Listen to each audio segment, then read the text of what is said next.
build my gallows and build them high. Makes a long time climbing before I die. I want the chance.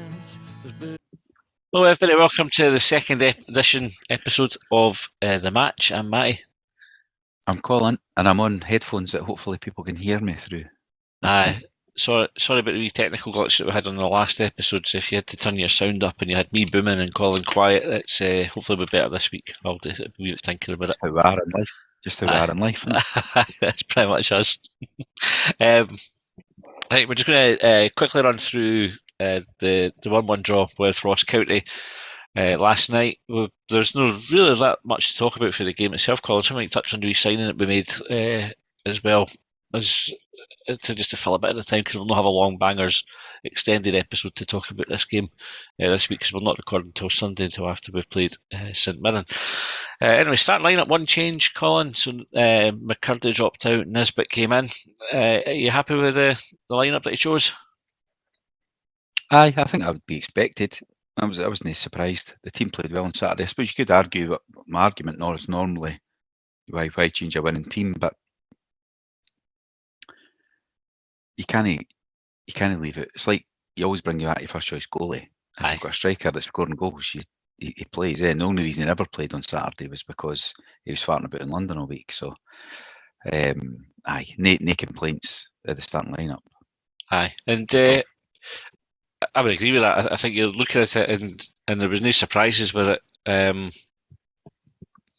I think anybody that started the game on Saturday, and probably McCurdy as well, would have had cause to complain. But I think out of everybody that you could have taken out of the team, McCurdy is probably the one that would have the least complaints or the fewest complaints about it. Just as you say, but you've got your main man ready to come back into the team, who had committed to the club as well. Do you know, it's not like he's been the main man who's been, agitating for a move. He's the guy that was about to move and went, actually, I'd rather stay. So no questions about his commitment. So Nisbet came back in.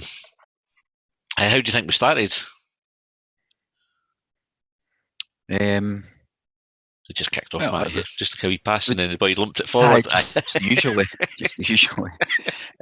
Or was it the usual way? Did we do the one where we knock it back to Porteous, or obviously no Porteous, or the equivalent, and just smash it up into the corner like territory? I can't even remember if they kicked off the first half for us. That's terrible. We switched ends. I remember us switching ends. It was like, because I noticed that we must have, whoever won the toss or lost the toss, whatever way around it was, decided to switch ends. But I thought we were comfortable, like without really threatening that often. I thought we were comfortably in control of the game. But there was nothing. There was no real incidents, Really. I think the conditions didn't help. I mean, they mentioned it in commentary that there was no. It wasn't even like the wind was behind one team. The wind was sort of swirling about, so nobody was really getting an advantage from it. And you saw that the rain was absolutely torrential there as well. I was speaking to my brother-in-law, was up there last night, and he said that because I was moaning about that in general, and he was like, they're taking a draw when he seen, because they were sitting in the social club or whatever it is that's attached, saying, fuck me, look at that. Like almost thinking, do we go out there and sit in? Do we go outside and watch it, or just sit here and have a beer? Because it was that fucking horrendous. And I think it really came across in the pictures. At times it did with the rain, when they got the floodlights and you could see it. And then there was I think in the second half, Stevenson put a cross in, and we were sitting watching it again in the rain. And I said, fuck me, that's not even stayed in the pitch. It went straight out for a goal kick. But when I seen the replay, he put the cross in, and the wind fucking swung it about 5 yards. Aye. You can actually see the point where the wind took it, because it pretty much steady, and then the wind was just like, nah, you're not having that push at the pitch. One earlier incident I think we should bring up, and just to commend Joe Newell for in a day and age where the slightest touch forces players to go down with head knocks. Joe Newell took the ball square in the face, like within the first minute or so. I mean, it was a proper dowling, and he just got on with one of these ones where he maybe crouched down for a second, but it was just like, nah, I'll just put him. Clearly not a head knock to get concussed, but to the Ross County boys, like who fucking are just full shithouses. Like, chancers. They're not interested in playing football, just constantly try to get somebody booked or go down for head knocks. It's just, I couldn't support a team like that. Like, I would hate that if Hibs ever started doing that. I know I wouldn't mind it in a derby, kind of like at the end you're hanging on, but I wouldn't want it like 90 minutes every week. No, Just fucking horrendous. I think my observation from for that last night is the referee had it was his first top flight game, I understand, and I think they knew it and just went all out to put him under pressure because every decision, I mean, they were trying to get McCurdy sent off, they were kind of boy got to be knocked for Yuan and he's rolling about hitting his head, and you're like, come on, boys, play the game. Yeah. I didn't mind it a wee bit, but no, not to that extent, I think. Anyway, our goal came, I think it was Jago, I think, just sort of doing defending, which we talked about on Saturday, just defenders defending, shelled the ball forward. The Ross County centre half totally misjudged his header back to the goalkeeper. I don't know how much the conditions played in that. And then Yuan ran through and nutmegged the keeper. What do you think his finish? That was a good finish. He got really close to the keeper. I suppose that's when I guess it's easier to. He's got the keeper, who isn't a great keeper, eh? Mm-hmm. Like, and seems to have turned into a real fucking pain in the arse as well. I can't remember him being like that where he was hacking about in our goals. No. But he finished it well, which was good to see him take a touch like that. But it was funny, because you'll be able to verify this. I just went fucking magic. He's just smashed that clear, like just the clearance. I was like, fucking good. Just defend, fucking get rid. And then next thing, he's 1-on-1 with the keeper because the defender made an absolute fucking mess here, a real mess. Because I don't think you can blame the conditions for that, because it was on his head and he's totally made an arse of it. But Yuan was running through chasing it down, which smashed the clearance. It wasn't aiming it anywhere, other than that way. Like it wasn't a pass. Nobody can try and claim that was a pass. Although I think they maybe did on the commentary later on. And then 1-on-1 with the keeper, nice finish. So it was good. It was good. Hopefully he's got a bit of confidence now. He's got 2-2, because he scored the goal at Parkhead. When was that? September, October, months ago. And then we hoped that would kick him on, but hopefully now that's him kicking on, because he does create difficulties for the opposition. I thought I didn't think he had his best game last night. I thought he was much better on Saturday, but he was busy like you, and he doesn't stop running about, and definitely that goal came from him just, like you say, chasing something down, which was nothing more than a launch at the park. Aye. We've not had too much of that. Never, It's one of them. That's it's like I didn't care why players didn't sort of anticipate somebody making a mistake more often. I think we even spoke about that during the game, because that was what they said. There was a cross came in and they went, I didn't expect that. And I'm like, what the fuck's he doing then? Like, he's in the box 6 yards. So you should be fucking expecting a cross coming in. Definitely should be ready for it. And then, but Yuan's taking that step forward there and went, I'm expecting him to make a fucking mistake, so I'll chase it down. That's what you should be doing, anticipating that the ball might break to you. I didn't understand why. Anyway, but I thought it was good. It was good for him. It was good for Jago. Just fucking fuck off, like as we put it. And the defence defended like that for most of the match. There wasn't much in the way of fanning about at the back all the way through. We'll come to the goal that we conceded in a wee minute. So I don't think Ross County really troubled us that first half at all. I think they troubled us in the game. Yeah. One boy had a free header in the second half that kind of scarfed, and I didn't really remember Marshall having much else to do. So we get into half time. Half time, we announced that we've signed American international striker from Middlesbrough. He's not from Middlesbrough. That was a club he's at. He's from America. He's from America. But he's played at Schalke. I can't remember who the other team was. Matthew Hopper is his name. I'm not sure if it's Hopper or just Hop. It's one of these ones that I will need to pick. What do you reckon? I think Hop's easier to say. Like Hopper is a pain. It's like that. I'm going with Hop until somebody tells me wrong. But then the funny thing is, like, mind Hibs tell us about Chabraya and all that, and give us the correct pronunciation. And then fucking Barry goes and calls him Cabraja or whatever it is he says on the tannoy, and you're like, you got to tell different. Are they trying to make a fucking muggy ass, or are they making a muggy Barry? Well, one of the two. Somebody needs to be having words. Because you're right. Do you know on that Yuan? gets Johan loads. Like there's no H there. there. Somebody told Kevin Harper for it on Twitter last night, and he just went, nah, just got to carry on doing what I'm calling him. So some folk give it Johan as well. Like there's a J. Like how do you get Johan from Youan? Well, I spelled that right in my head there. It's funny. I always look at that. So the guy's 6'3", I think. It's obviously important to mention folks' height when they're over. I think about the barrier. Is it 6'1", 6'2"? I think once you get over that, you kind of need to mention it. I think 6'1" maybe even is as low as that. I think that's when it becomes quite important. To refer to it every time.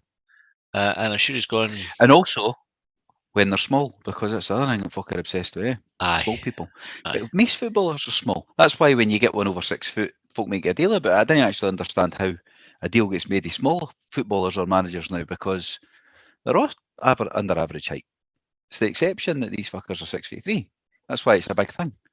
I was I scrolled through Facebook videos yesterday, and there was a wee clip I think for Ben Foster's podcast, and he was talking about Mourinho's first time at Chelsea. He says when he was actually the special one, kind of the real special one. He says he had a policy that he had to have, it was like 5 or 6 foot plus players in the team for defending set pieces, and that is just need the height. They wasn't bothered about how great they were at football. Just wanted to. What if they can't jump? Like Colin Nish. Nish got smaller when he jumped. Smaller than your height. Aye. That's it. You crouch your neck into your body and hurt your back. Does matter for you? I cared when he was in the offside. Sorry, Colin Nish, if you're listening. Aye, apologies. We did like you. just having fun. You like a bit of banter, football banter. I think I saw that the guy Hop went for Middlesbrough bought him for £3 million. So he would be our second £3 million player in the team. In fact, if you count Kevin Nisbet, who we'd been offered £3 million for when he was a bit more into contract earlier in his time at Hibs, it would be £3 million players in the team.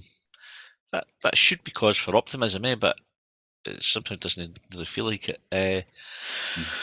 So we'll see. I think Johnson says he likes to play off the last man. He's quite quick, so that's definitely something that he looks for in his forward players. Johnson, a bit of pace. So we might get a start on Saturday, or he might get on the bit probably in the bench. McCurdy probably back in the team on Saturday.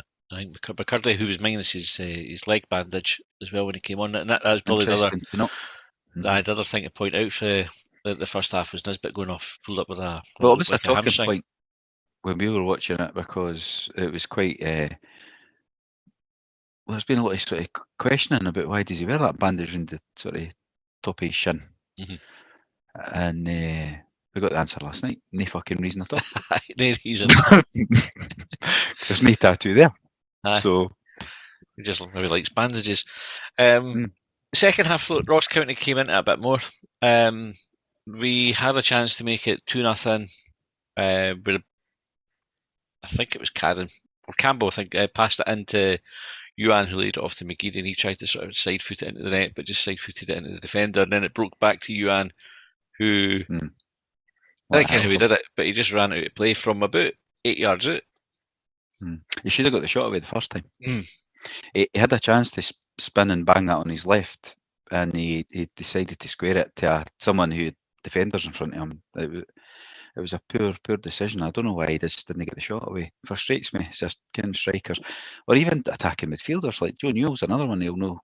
If he's on slightly on his right foot, Saturday even on his left foot, he could have hit a shot. And I think I mentioned it on Sunday shot. It's like we're a bit shot shy at times. We got 3 shots on target last night, according to the full time stats. I can't remember what they were, other than the goal. To be honest, I don't know if the other two to Yuan. Yuan forced 2 saves. Like him, he's shot across the goal, and Laidlaw's put up one back out, and then one out for a corner. Yep, because McGeady's one wouldn't count for that one you're talking about there, because it didn't make the goals. It was deflected. It was defended away. So I'm not going to complain about the lack of shots, because we did say like I'd rather be efficient, and I suppose 1, but 1 out of 3, I'd rather we were getting 2 out of 3. To be efficient. Because that was a good chance, and I think if we'd gone 2-0, the game would have been done and dusted. They were never scoring 2. Johan's a funny one. For all we were kind of talking him up, he does have his moments where he just does something dead clumsy like that, where like for no rhyme no reason. I think there was one in the first half where he managed to shoot against himself before pretty much falling over the ball. He's not got a great touch. I think his first touch is pretty heavy at times. Aye, but then sometimes his first touch is terrific. You know, he could like beat a man and he's got that sort of trickery.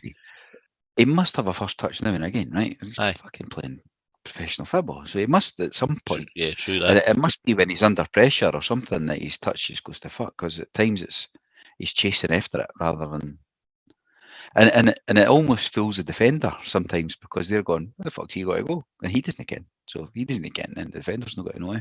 Aye. And other times he's got a nice wee touch and drag back and all that stuff he does, kind of the wee tricks.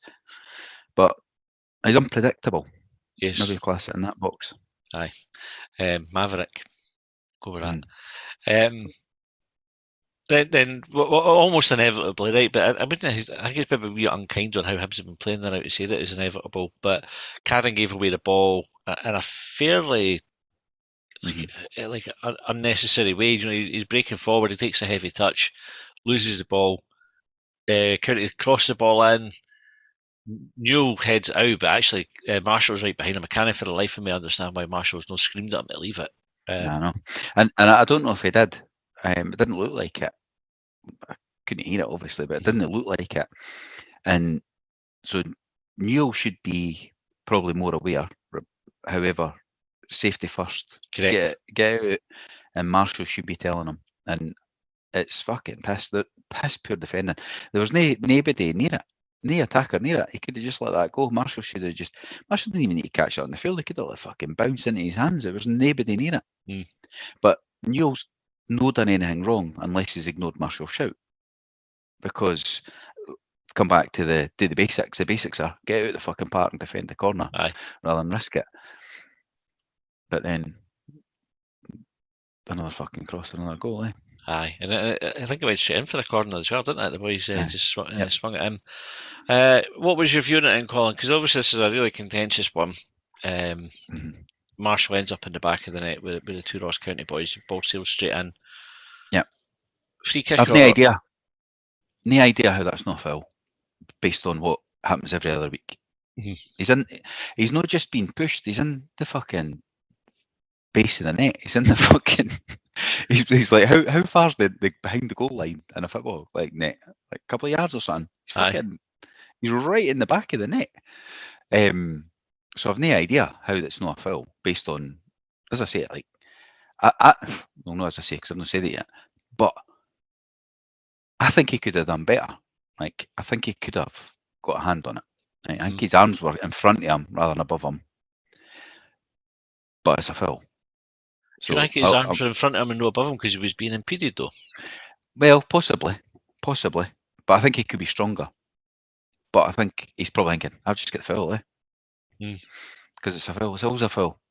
Like, not even 99 times out of 100, 999 times out of 1,000, 999,000 and 999 times out of a million. You know what I mean? It's fucking, like, I don't know how the referee, and we could talk about VAR, right? But the referee didn't get it. Like, at the time. Like, that's always a foul. Like, you didn't need to go to VAR for that. But then when you go to VAR for it, they should be saying, fucking, he's in the back of the net, mate. Aye. But then, you know what? Marshall wasn't claiming it. And then hardly claiming it. And then he tells Malky Mackay when he comes off the park, unless Malky Mackay's a liar, and I've no reason to doubt the man, that... But by the way, if anybody's got questionable character, but you can get away with thinking he's at it, it's fucking Malky Mackay. But he's apparently told Malcolm Mackay that he fucking sold the jerseys on the way off. Yeah, but his reaction would kind of almost suggest it because he looked a wee bit like sheepish, didn't he? I think he would make like a wee gesture with his shoulder that he'd been barged, and that he kind of shrugged his shoulders. I think the players thought it was that obvious that they're going, fucking, did you see watch on didn't even need to argue for it. Aye, like Craig Gordon would have still been lying down there had his fucking head. Aye. Still right now, did he? And his leg. That's fucking fixed again. Aye, mentally. But it just shows he's fucking putting it on as well. Fucking milking it. But that's, I mean, it's a foul. mean, you're I think right. There's You need to so make many mistakes, but like the corner, and then I think we could have defended it better. The wind's obviously caught it unlucky. We could have argued for it more, but the referee's got to give it, and we can moan about VAR. They should overrule it, however. And The ref should give it in the first place. It goes back to what you said about you don't want players to be having to hound a referee to get a decision, and you've got to say, like, if I'm the defender, same like I've said it watching the games. Came when somebody's fouled in their box and they're all going fucking penalty, and the ref's not giving it. You're going, it's got a VAR, mate. Like they've got a VAR now, they'll check it, and if it's a penalty, you'll get it. You're more so in England, like where they seem to have got VAR more or less fixed. We can still have their issues there, but it's much better than how it's applied up here. But there's no point in having making it up as we go along. Aye, they can have a look at it, and so if it's a foul, they'll see it, and you'll get a free kick. You didn't need to go haranguing the ref for it, but evidently I think you fucking do, because the ref's like, well, and for the even get to look at it again last night, that's what he never went to the monitor going, by the way, just make sure you're happy with that, and no, they went, aye, it's fine, that's all right. Your marshals, but you shouldn't have got up. You should have fucking lay there and got treatment, and then they would have been going, oh, wait a minute. Aye, I'll be sure. You didn't need to go and bang the ref for it. Just fucking lie down, hug your face, play the game. Aye, it's frustrating, but I never thought we looked like we were going to score again after that. Then the game just sort of petered out. Really, at one each, I think both teams were sort of going, well, we got 4 minutes, and we played 2 minutes of them because or 2.5 minutes of them because they were farting about behind the goals. Mind when the boys shadowed the ball and then started laughing, trying to get McCurdy sent off. Spent a minute and a half doing that. That was mental as well. I mean, there was a couple of times they tried to get McCurdy sent. There was the one where the boy pulled McCurdy down. He pulled McCurdy down, and then they tried to get McCurdy sent off for it. Mind Porteous got hounded for winning a penalty by doing that. Aye. Well, I'm sure we'll have the same reaction to it. Can that'll get picked up somewhere. Craig Levine didn't think that was a foul. No, you're not fucking surprised at that, are you? He was the only one that didn't, though. No, Yogi was. I was likely to know to argue with Craig Levine. No Yogi, but Crichton and that were in there as well, and they didn't really comment on it. But I mean, everybody knows. Like, I think Yogi was almost similar to what I'm saying. It's like, I don't think it was a bad foul, but it's always given. Aye. Like, I always think goalies get too much protection, but he never got any there because there was. I think there was a boy maybe on one hand on the shoulder, and the other boys come and push them in the back, sort of thing. And you can see, like, I reckon it was not a foul. No idea. Well, like, the boy's about to be demoted back to the championship after that, surely. Well, maybe not, because he's already been verified by his fucking by VAR. VAR said it, but I'm sure somebody said that the boy on VAR hadn't done a top flight game for months either. So we've got a new referee and a fucking how does that matter? VAR. So I'm going to watch, and I say this, but I'm going to watch my daughter under 14s on Saturday morning. If she does that to the goalie, it's a fucking foul, right? It doesn't matter if that referee will not have refereed a Premier League match either. No, or certainly so it doesn't matter. That's a foul. It's always a foul. No matter what level you watch, go and watch a laddies game on fucking Sunday morning, and that'll be a foul. It's just a foul. Like, I think anybody can say it, isn't he? Aye, no, I agree. I was baffled by it. So 1-1 feels like an opportunity lost. I know, like, I listened to the interview with Johnson after it. He was kind of put forward the conditions as a bit of mitigation. He says it's easy for him standing on the side to say they should be doing better. He said, but actually all the players came in saying it was a fucking nightmare. And what did you think he's done it? I don't know if it went with the coat. I would say that because it kind of he had to look at it like a small ninja for it, like, because he had really that gap for his eyes, didn't he? Like, it goes with the coat. It was the same colour. What didn't go was the trainers. Aye. With that outfit, it's got to be shoes, I think. But obviously, he's a leader in fashion, eh? So yeah, I've used the phrase already, maverick. So I didn't mind the pun it. Eh? I've got a couple myself. I didn't care what the problem is. No, that's right. In his 40s. You know what I mean, he's old enough now to be wearing them. Well, how old was Pa Brown when he started wearing them? Ken him and Grandpa Brown. Timeless, they boys. Aye. So who would we argue? What was I going to say? Sorry, just Grandpa Brown now and Pa Brown. I might go get myself a mullet as well. Aye, so we missed the opportunity to overtake Livingston. it does keep the unbeaten run going. So that's 4 games now in the league. We're unbeaten. It feels like we're maybe getting a wee bit of momentum. We'll probably talk more about this on Sunday, and maybe it's a topic for extra time, Colin, to go and look at the health of the squad or the shape of the squad now that the transfer window's closed and we know what business has been done. But you optimistic for a centre half? Aye, it does. You optimistic for Saturday? Well, we've not got a bad record at St Mirren. They've emptied a few players as well, But Tony Watt signed for them, and he always has a good game against Hibs. As much as he's a complete fucking journeyman, that is an average player at best. He always seems to play above average against Hibs. Aye. To me, like, it always feels like that. They're only a point or two below us as well in the league. I think maybe even one. Aye, I think they're close to us, yeah. So it's quite important not to lose, because I think we need to keep. Like I was hoping last night. I think we've chucked 2 points away, but it's good that we didn't get beat. Like, keep coming back to that. Don't lose style attitude. But I think we've chucked 2 points away. That would have put a bit of pressure on not just Livingston, but the team in third. And then to go to St Mirren, you know, like you're trying to create a bit of momentum. I think we can go there and win. Like, I don't know who'll be up front. I guess it'll be McCurdy in, and that'll be the change. We'll be concerned we've not got enough cover at the back. If Hanlon is playing through an injury, like we keep hearing, I don't know how true that is, because it seems to be. He seems to be fine. CJ can play centre half. I'll call him CJ, by the way. That's just how he's. Is this a new boy? Can he play centre half? He can play he came on at right back last time. Right back in the defensive midfield.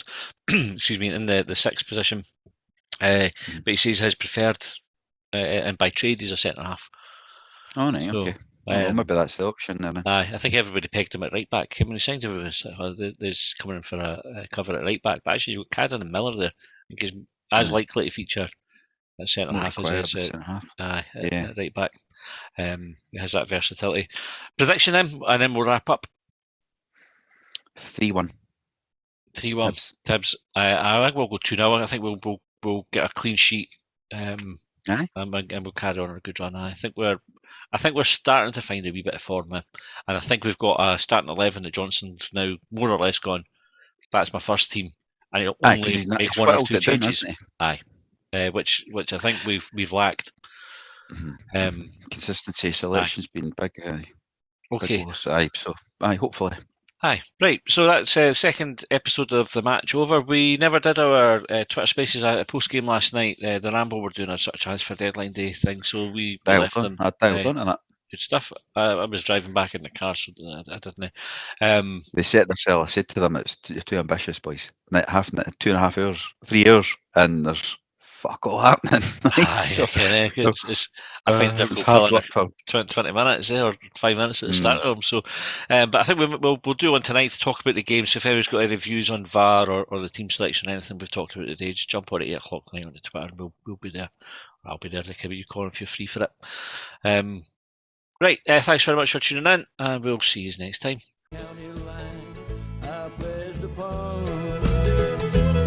Well, they trailed me down when I broke free. I drank all the whiskey in Tennessee.